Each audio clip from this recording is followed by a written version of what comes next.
Bohr's model of hydrogen atom and its limitations. Spectrum of hydrogen atom हम अब देखेंगे.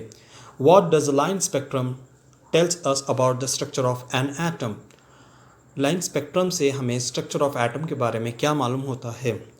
Niels Bohr हमें यह बताए कि जो भी इलेक्ट्रॉन्स हैं एक एटम के अंदर वो स्टेशनरी ऑर्बिट्स में यानी सर्कुलर रिंग्स में जो कि स्टेशनरी है यानी जो कभी चेंज नहीं होते फिक्स्ड एनर्जी के साथ ये अलग अलग दूरी पर न्यूक्लियस से अपने अपनी जगहों में गोल गोल फिरते रहते हैं, गोल गोल रिवॉल्व होते रहते हैं.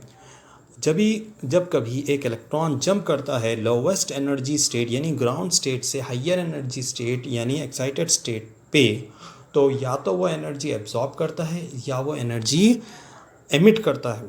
तो इस तरीके से वो लोअर एनर्जी स्टेट से हायर एनर्जी स्टेट तक मूव होता है.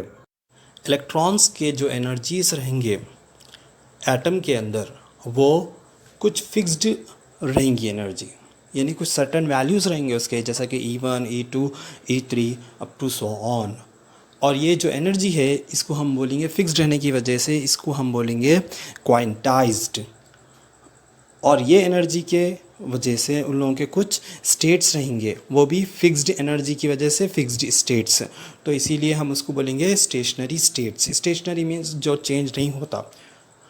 और ये एनर्जीज़ के जो पॉसिबल वैल्यूज़ है वो वैल्यूज़ की वजह से उन लोग जो लेवल में प्रेजेंट है या जो स्टेट में प्रेजेंट है उसे हम बोलेंगे एनर्जी लेवल्स.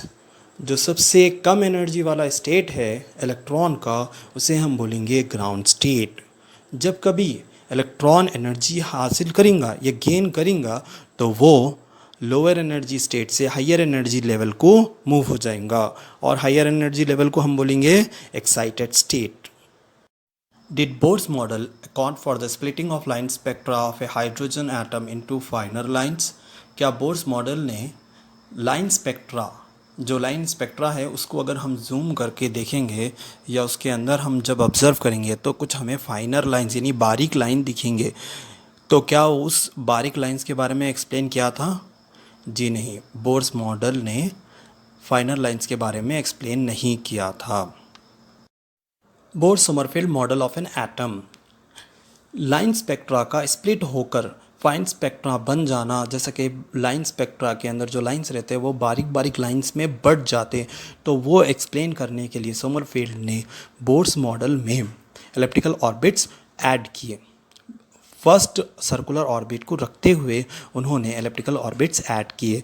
जैसा कि अगर सेकेंड ऑर्बिट है तो उसके अंदर एक सर्कुलर ऑर्बिट रहेगा और एक एलिप्टिकल ऑर्बिट रहेगा. उसी तरीके से अगर थर्ड ऑर्बिट है, थर्ड ऑर्बिट के अंदर एक सर्कुलर ऑर्बिट रहेगा और दो एलिप्टिकल ऑर्बिट्स रहेंगे. ऐसे ही ये चलते जाएगा. और जो न्यूक्लियस है ये एटम के अंदर ये किसी एक प्रिंसिपल फोसाई के पास प्रिंसिपल फोसाई पर सेंटर हो सकता है यानी न्यूक्लियस हो सकता है.